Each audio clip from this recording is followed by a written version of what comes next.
যদি আপনাদের testosterone hormone বা সেক্স হরমোন কমে গিয়ে থাকে এবং এর ফলে বিভিন্ন ধরনের যৌন সমস্যায় ভুগে থাকে, তাহলে আমি আপনাদের জন্য 3টি মেডিসিন সাজেস্ট করব। 1 নম্বর মেডিসিন টেস্টিসিকাটি 3X। এই মেডিসিনটি 3টি করে ট্যাবলেট দিনে 2 থেকে 3 বার খেতে পারেন। দ্বিতীয় যে মেডিসিনটি সাজেস্ট করবো সেটি হচ্ছে উইদানিয়া সমনিফেরা। উইদানিয়া সমনিফেরা মাদার টিংচার এই মেডিসিনটি 10 ফোঁটা করে আপনারা দিনে 3 বার খেতে পারেন। তৃতীয় যে মেডিসিনটি সাজেস্ট করবে সেটি হচ্ছে ট্রিবোলাস টেরিস্টিস মাদার টিংচার। ট্রিবোলাস টেরিস্টিস মাদার টিংচার এই মেডিসিনটিও 10 ফোঁটা করে দিনে 3 বার খেতে হবে।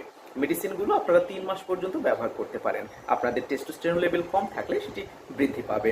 সাথে যৌন যেই সমস্যাগুলো রয়েছে, যেমন ইরেকটাইল ডিসফাংশন বা উত্থানজনিত সমস্যা, প্রিমেচুর ইজাকুলেশন বা দ্রুত বীর্যপাত সমস্যা এবং স্পারমাটোরিয়া বা শুক্রতারুলের মতো সমস্যার সমাধান পেয়ে যাবেন। সুস্থ থাকুন, ভালো থাকুন। স্বাস্থ্য বিষয়ক যে কোনো পরামর্শের জন্য